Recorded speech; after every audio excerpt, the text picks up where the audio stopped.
పడిపోవడం అనేది వృద్ధుల విషయంలో చాలా భయంకరమైన నిజం. వృద్ధులు అనేవారు ఎందుకు పడిపోవాల్సి వస్తుంది?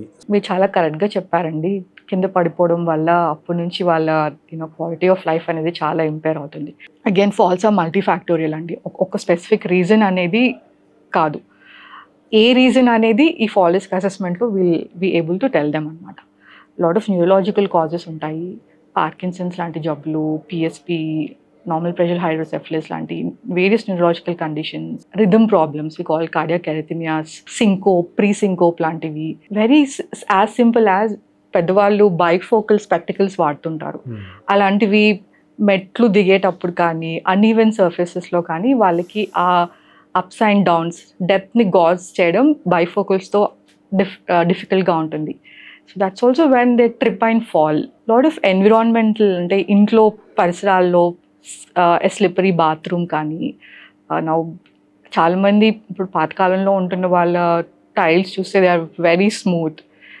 యాంటీ స్లిప్ టైల్స్ కానీ, గ్రాబ్ బార్స్ కానీ, లేకపోతే సమ్టైమ్స్ బాత్ మ్యాట్స్ మీద, డోర్ మ్యాట్స్ మీద స్లిప్ అవ్వడం, రగ్స్ మీద వైర్స్ తోటి లూజ్ వైర్స్ ఏమైనా కేబుల్స్ అయినా ఉంటే అలాంటివి వాటి మీద ట్రిప్ అయి పడిపోవడం.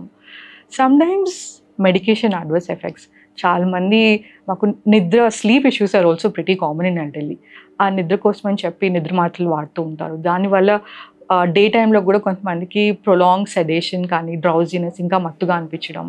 So there lot of medicines which are termed as fall risk increasing drugs అని.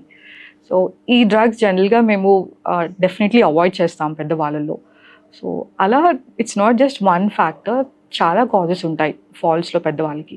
ఇవన్నీ డీటెయిల్గా అసెస్ చేసి అసలు ఈ పేషెంట్లో పర్టికులర్లీ ఫాల్స్కి ఏది కంట్రిబ్యూట్ చేస్తుంది అని ఆస్టియో ఆర్థరైటిస్ ఉన్న పేషెంట్స్కి ప్రాబ్లం ఉంటుంది నడవడానికి.